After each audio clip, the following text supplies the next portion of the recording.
Battle Cries. Gwen de Tessato slid a mug across the table and took a delicate sip from her own.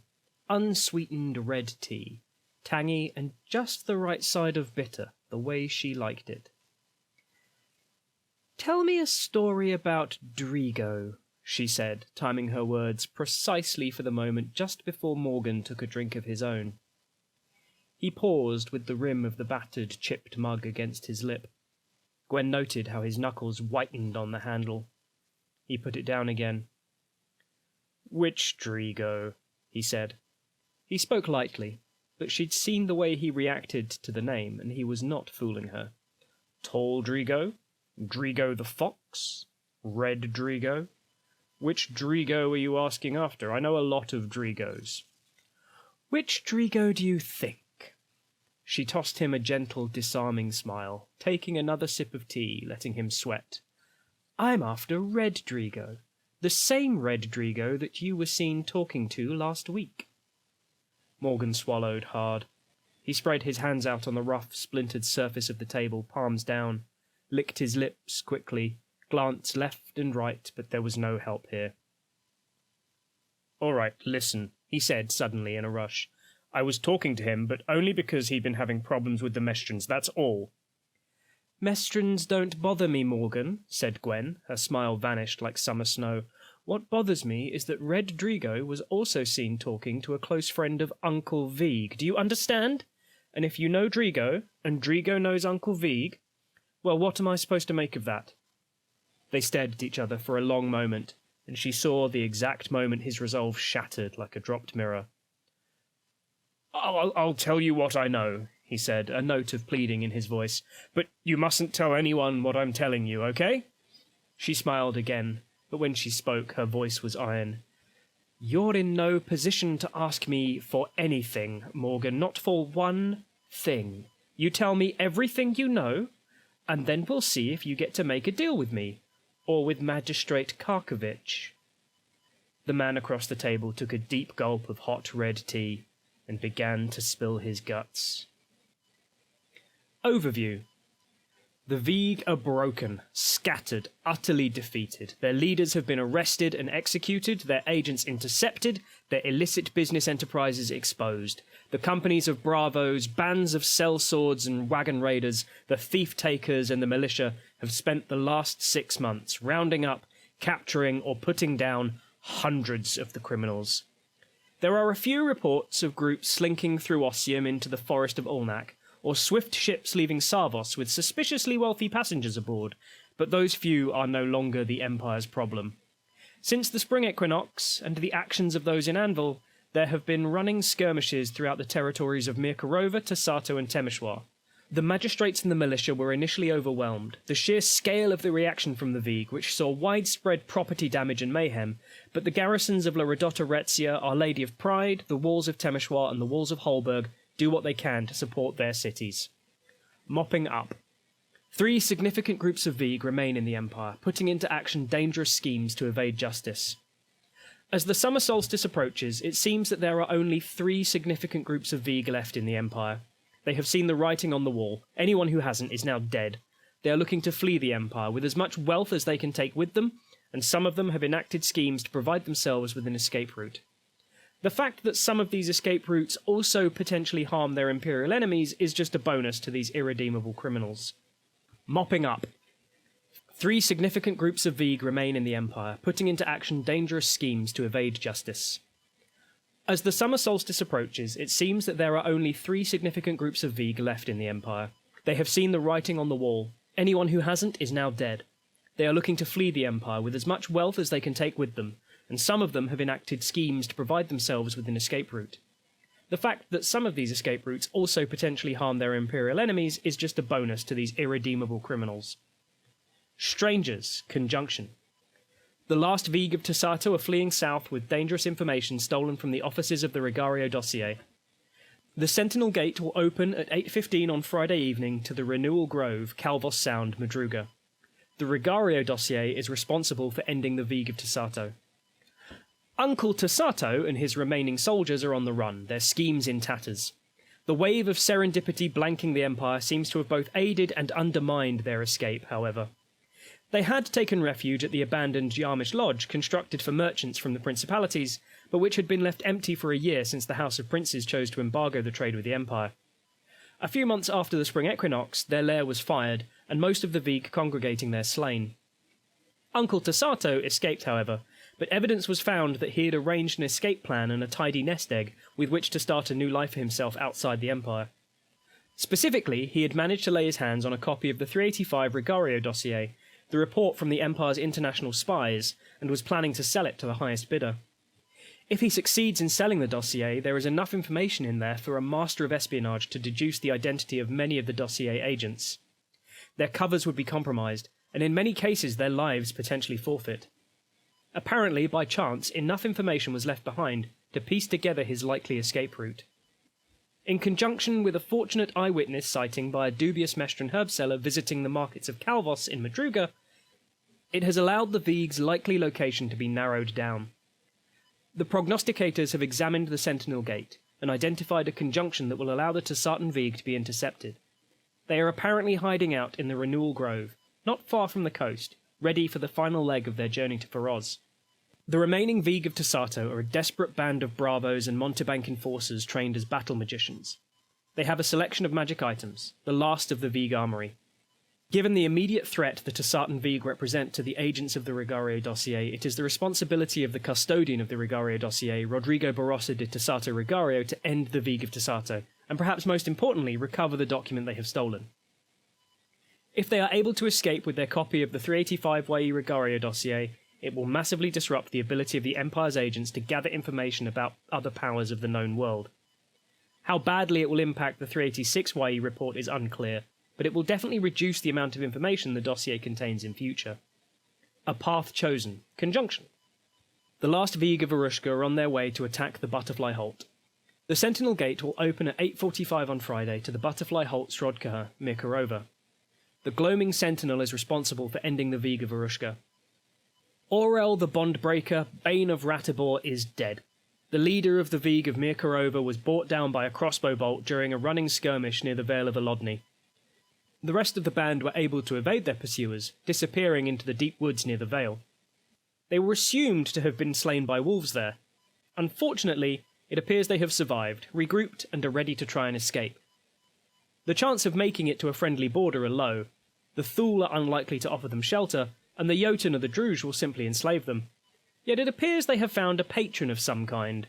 Rumours buzz that one of the Eternals of the Autumn Realm has made a deal with them, empowered by the potent enchantment laid across the Empire.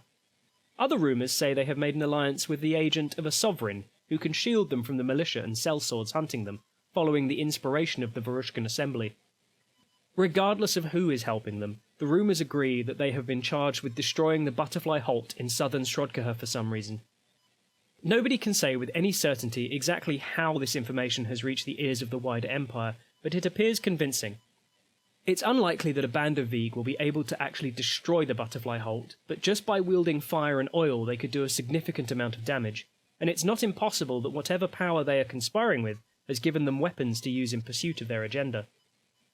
A conjunction has been identified that seems to offer the opportunity to intercept them before they can strike, and given the threat that they pose, it falls to the Gloaming Sentinel, Velasimir Radanova-Esevic, to gather allies and end the threat posted by what appears to be the only large group of Vig left in Varushka. If they are not able to break the Vig, then there is likely to be significant damage to the Butterfly Holt that will significantly reduce the amount of iridescent gloaming produced there until it is restored. The remaining Mirkarovan Vig are an enigma. They've lost their leader, and it's not clear what they've been doing for the last several months hiding out in the woods of Mirkarova. It's notable that the Varushkan Vig are much less subtle than their League colleagues. A preference for strong-arm tactics and light wagon raiding has left them with a tendency to be cold, calculating killers. Worse, if their patron is an Eternal, they may have been provided with potent enchantments. If their patron is a dark power of the Varushkan wilderness, then who knows what horrific boons they might possess.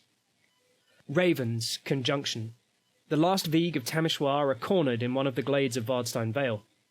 The Sentinel Gate will open at 9:15 on Friday to the Broken Wilds of Vardstein Vale, Temeshwar. The custodian of the Assayers Guild is responsible for ending the Vig of Temeshwar.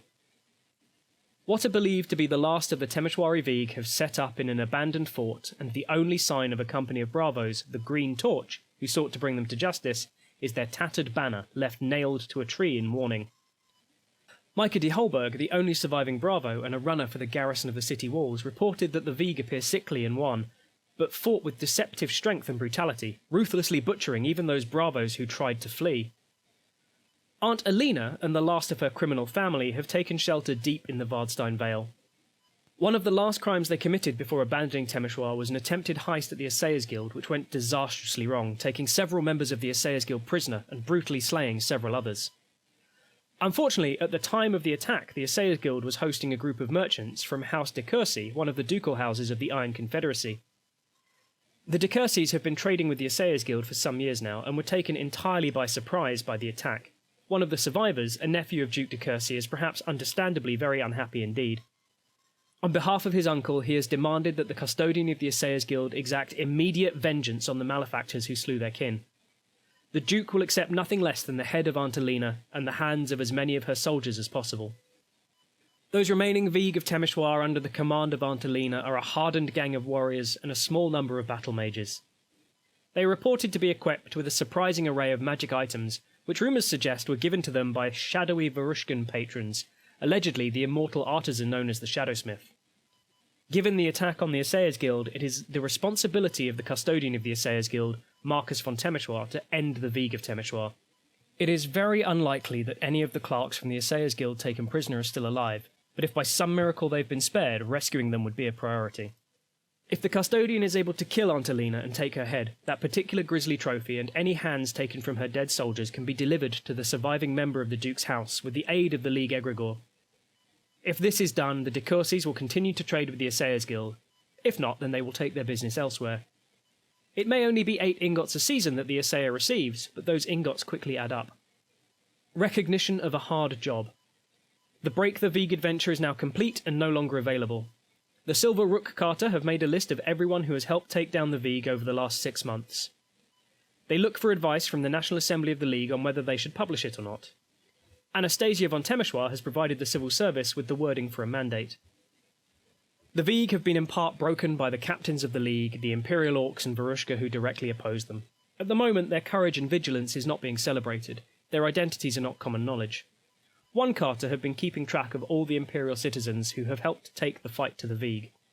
The Silver Rook Carter would dearly love to publish the list of names across the Empire, but they worry that this might paint a target on the backs of those individuals. They're looking for guidance from the National Assembly. One of their members, a bishop with a small following in Temeshwar, has provided the civil service with wording for a mandate that would clearly state that the National Assembly supports the actions. All citizens should know the names of those who helped to end the Veeg. We send named priests with 25 doses of Lao to encourage citizens who have prospered from their actions to reward these people for their work. Synod Mandate, the National League Assembly. If this mandate is enacted, then the Silver Rook Carter will publish their list of the folk who, in their eyes, have worked to decisively bring an end to the legacy of the Veeg. This will prompt a call for further awards for these brave captains in the League, especially from the business owners whose establishments they have helped protect from the extortion of the Veeg. Despise the thieving bandit. The magistrates have confiscated the deeds for 2 prominent businesses in Tasato, a business in Sarvos, and a large mine and expanded business in Karov. Any League citizen who wishes to exchange their resource for a business in Tasato or Sarvos can do so without having to pay 2 crowns. As part of their investigation, the magistrates have uncovered a number of establishments that were being used as fronts for Veeg activity. Those that were used to purely sell bite and as the basis for other illegal activities have been closed down, but many were legitimate businesses that were simply used to launder their criminal proceeds. Where it is clear that the owners were working with the Veeg, these businesses have been confiscated and would benefit from new ownership. To help dispose of these assets, the magistrates have asked Irada von Temeshwar to deal with the seized resources in the League. There are 4 in total, a level 3 business and a level 2 business in Tasato, as well as a level 4 business in Sarvos. As the priest who carried out the mandate, the deeds of ownership have been given to Irada.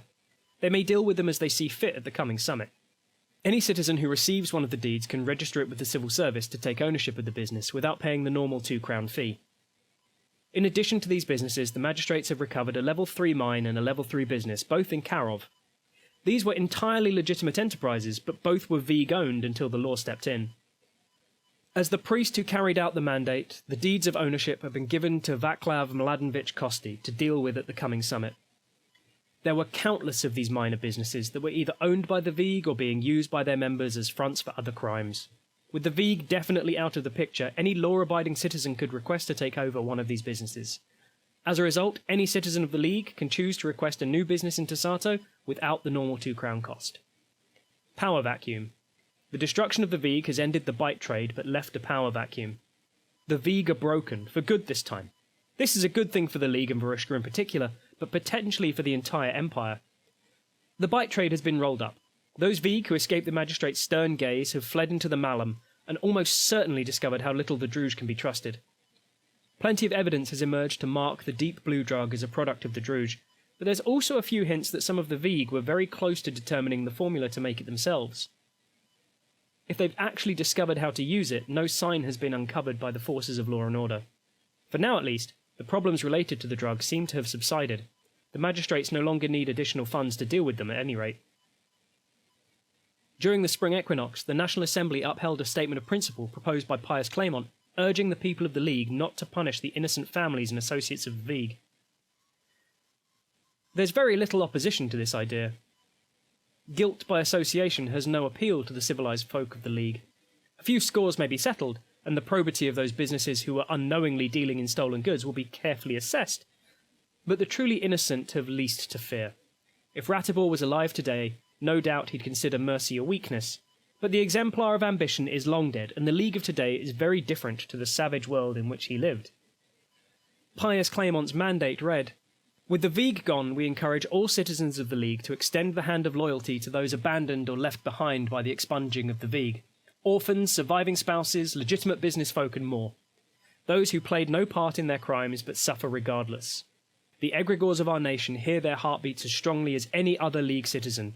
As so, they should be aided to take their place in League society and not forced to the margins by crime. Let us reinstill the light of pride in their souls and remind them that they are of the League.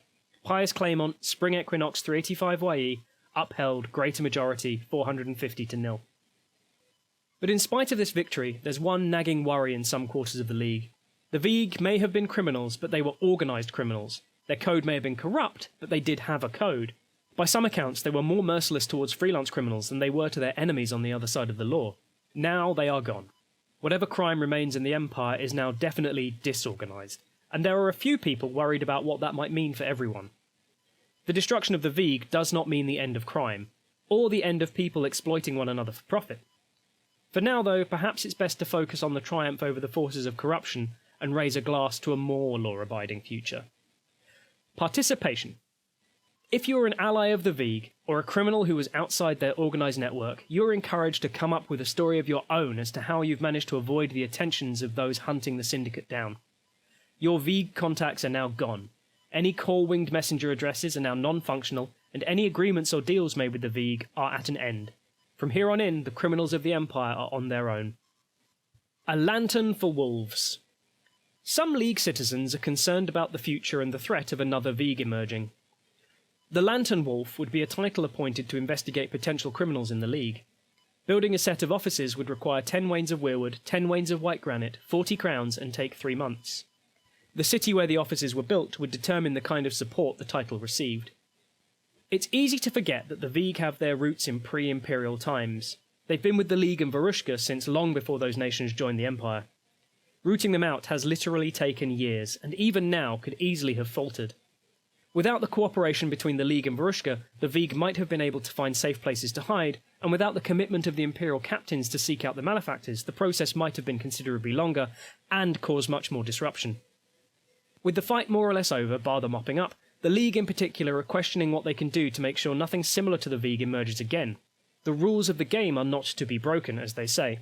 With that in mind, and with an eye on the recent successes of both the League Assembly and the Bailiff of the Downs in the marches, there is a tide of support for the idea of taking precautions against a criminal syndicate being created in the power vacuum created by the absence of the Veeg.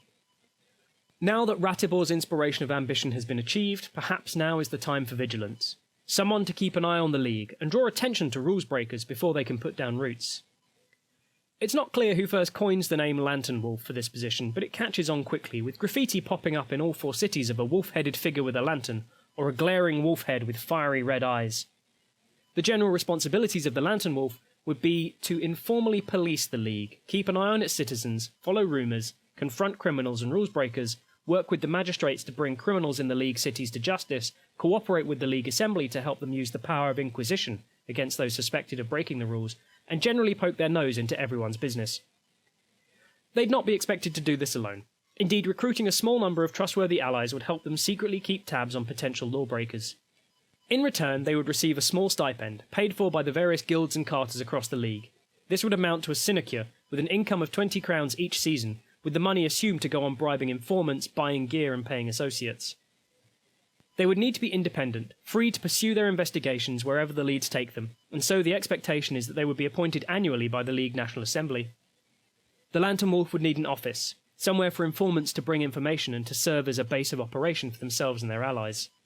It could be built in any of the cities, and the choice of where to build it would influence the attitudes of the League citizens towards the title. If it's built in Savos, the assumption will be that the Lantern Wolf will be an elegant and sophisticated investigator, cultured and refined, and will recruit suave agents to aid them. If the offices are built in Tasato, the people of the League will expect a diplomatic, Machiavellian, persuasive and articulate detective, capable of moving through the League without ruffling feathers, building a web of informants to ensure any attempt to build another syndicate is nipped in the bud. If the offices are built in Temeshwar, the League will expect a ruthless, relentless, cold and hard-nosed officer of the law who will know how to use fear and intimidation to get what they want. Finally, if the offices are built in Holberg, the assumption will be that the Lantern Wolf will approach their role with pragmatism, ingenuity, innovation and enlightenment, a cunning and clever observer who will spot the signs of criminality and put a stop to them before they become a problem. Wherever the offices are built, it is likely the title would receive further support from the citizens of the League, most likely in the form of a few magic items, access to the ministry or the like, providing them with materials to help pursue their responsibilities. The opportunity is available until the end of the Winter Solstice 385 YE, after which enthusiasm will have faded. Further reading: the page on the Veeg, the Wind of Fortune Fade Out Again, the 385 YE Spring Wind of Fortune about the war against the Veeg, and Don't Blame Me, the 384 YE Winter Wind of Fortune initiating conflict with the Veeg.